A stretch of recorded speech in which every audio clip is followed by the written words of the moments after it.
Guys, welcome back once again to Niagara Fire Corals. Today we're going to load up that Nano with all those great frags we picked up from Ross and Rob.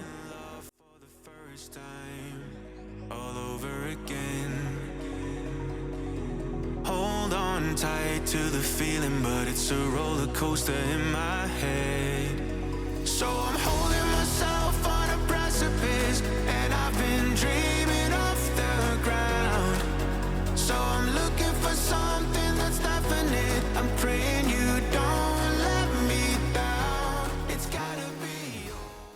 Before we get going in the video, I just want to say a special thank you to Ross from Blue Water Coral and from Rob from Little Shop of Corals for hooking us up with coral to start filling up this 20-gallon Nano. So let's get into dipping these corals and getting them in the tank. Okay, so we got quite the haul of coral here, and what we're gonna need to do is dip them. We're gonna be dipping these corals today in Coral RX. That's what I usually use. So I'm gonna get this ready. And I just want to put it out there, guys, that, you know, you see it all the time where people complain about, you know, they got something in their tank because of corals they bought from somewhere. I can't stress this enough. Like, Rob and Ross are both very good friends of mine, yet I'm dipping their corals. It's not a matter of trust. It's a matter of your responsibility as a reef keeper to dip the corals. If you want to make sure that your peace of mind, that your tank is going to be kept pest free, then dip your corals, guys. You don't turn around and blame the shop owners after the fact. It happens all too often, and you know, especially a lot of the bigger shops when they're importing, I mean, to try and dip all the coral that they bring in so we can have them, to blame them after the fact is ridiculous in my mind. If you buy coral, whether it's from a friend or from a shop, just dip it. It's our responsibility as a reef keeper to do it and not blame the other guy. So that's my vent for today.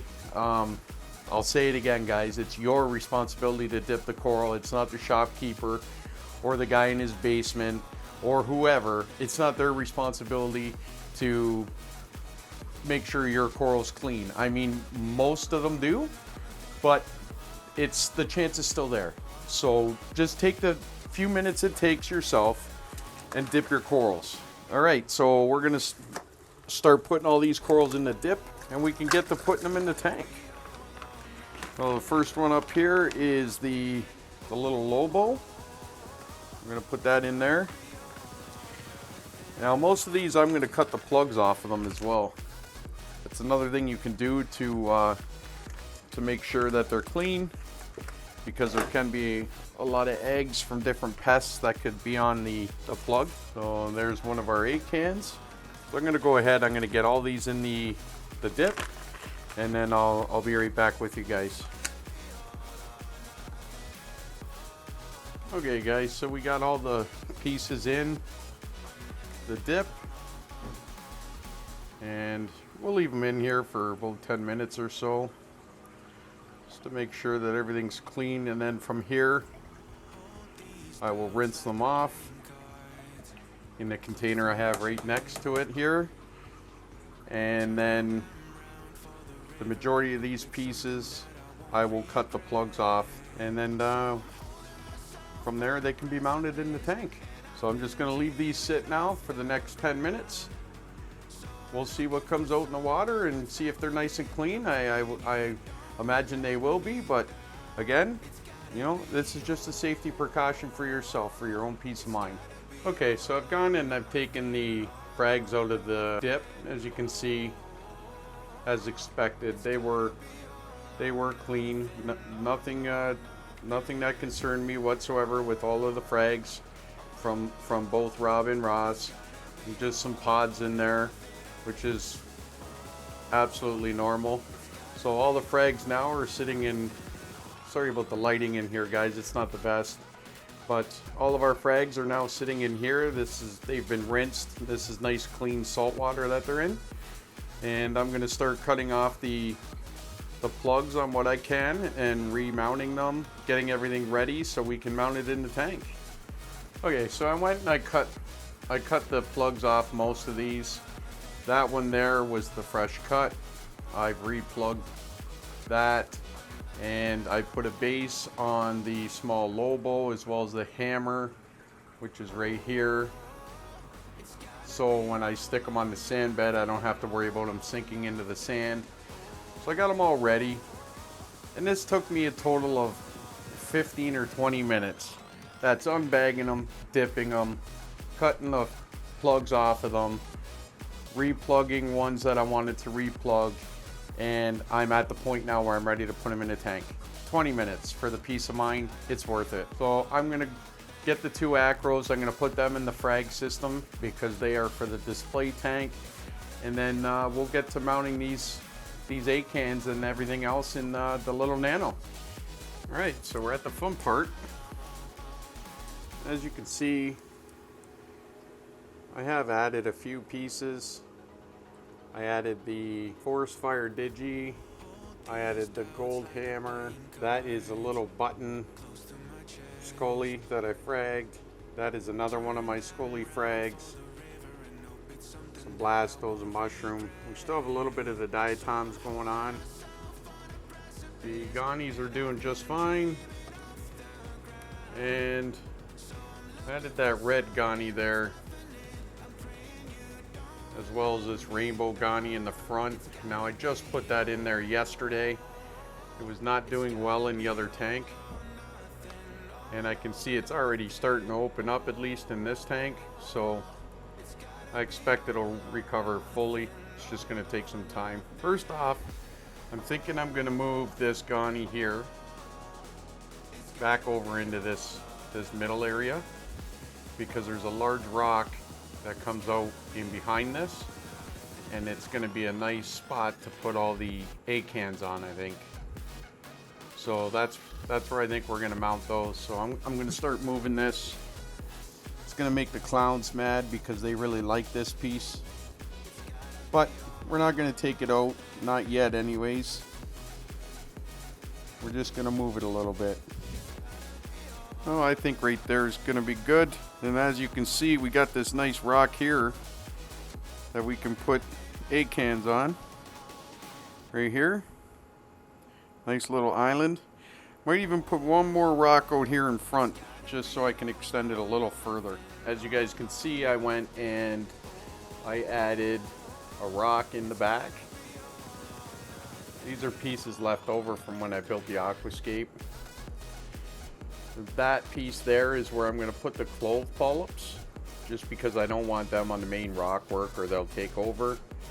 And then I added an additional piece to extend this kind of bottom piece here out, and this will all be for A-cans. And then I'm thinking in the front corner here I'll put that wall hammer, and then behind it, like midway down the side, I'm going to put the Lobo.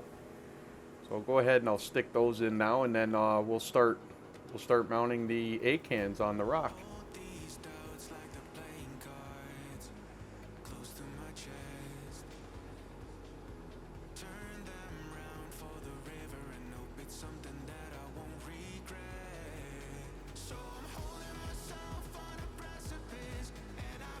There's the Lobo. Now I'll grab that wall hammer. Get this nice wall hammer right here in the front.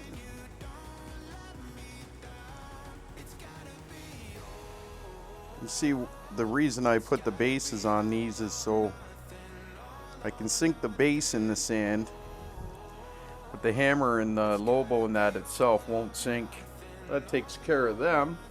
I'll come back after a short period of time after we do all this. I'll show you guys these pieces all opened up and nice and happy. So of course, I usually show you guys. I know it's hard to see, but as always, I'm using the Premium Polyp Lab glue. I've never had any issues with it. It works great, so I continue to use it. So I'm going to start out with the really, really large fluffy acans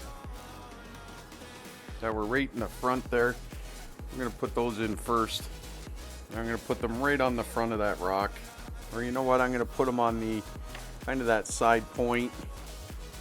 I want those nice orange ones on the very, very front. So you put a good size teardrop of glue on here, and you just go in. You kind of work it into the rock.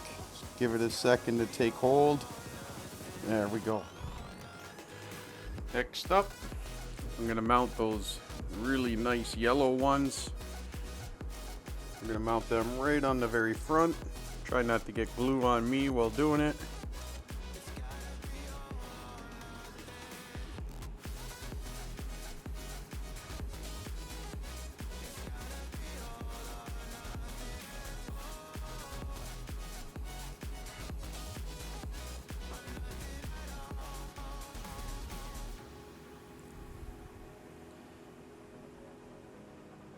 There we go.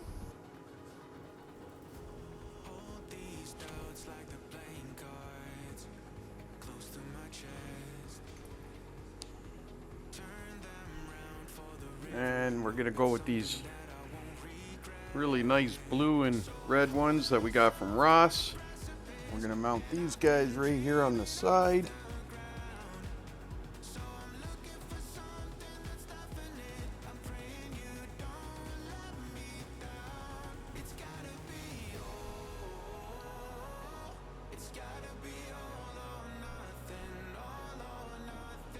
Beautiful.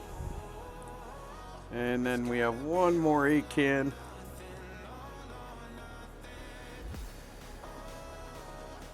Like this guy here, we're gonna put right here.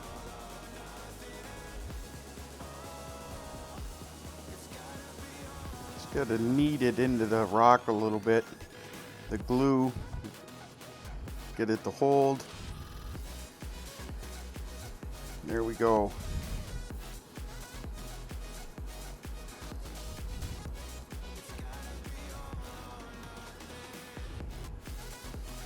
Perfect. Okay. There's our acans. Got a nice little garden started there. Next is the clove polyps. I already showed you guys where I'm putting those. Gotta watch where you put those clove polyps because they will take over and they will do it quickly. Okay, so we got them put in. You can see in the back here. They're on a rock all by themselves. There's no worries of them getting onto the main rock work causing any problems. We have the Lobo. We have the wall hammer. It's not opened yet. And we got a beautiful acan garden started. And then we have all this rock behind too where the acans, I can just continue getting more and putting them all up in there as well. Okay, and the last piece that we have is the Duncan. And I haven't quite decided where I'm gonna put that piece yet. You guys comment below if you think I'm crazy where I'm positioning some of these, but let me know where you think I should have put them. But I'm gonna put these Black Cherry Blastos over there for now.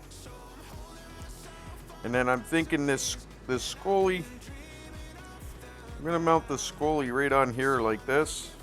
And then the Duncan, I'm thinking right here. Right in the back here. Yeah, you know what? I'm gonna put them right here. It's a little more light here for them.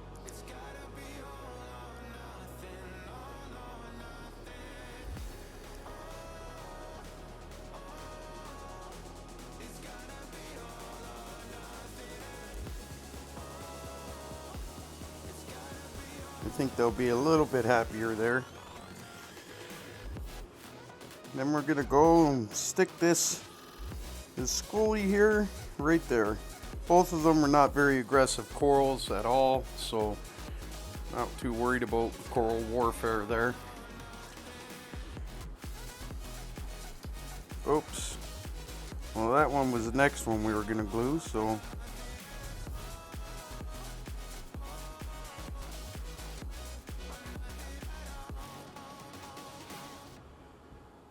Okay guys, we got all the pieces in there and mounted.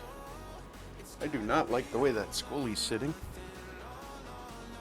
Can I still move it? Yes, I can.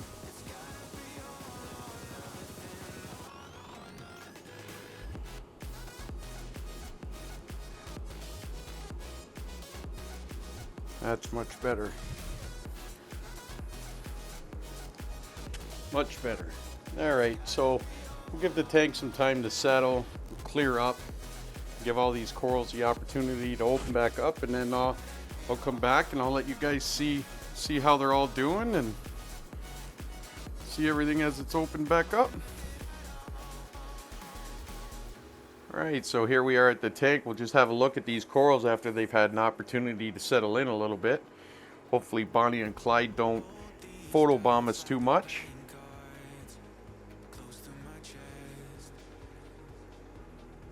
I'll just take you guys for a little look around at all the pieces and how they're doing.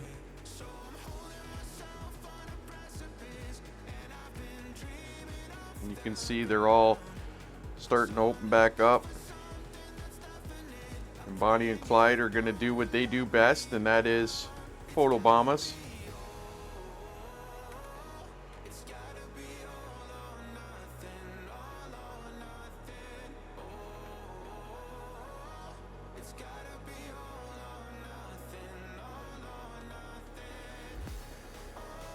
So everything's doing really, really well. Very pleased. Everything's opened up. Seems pretty happy. But we're going to leave this video right here, guys. That's going to be it for today. So until the next time, guys, make sure you take care and happy reefing.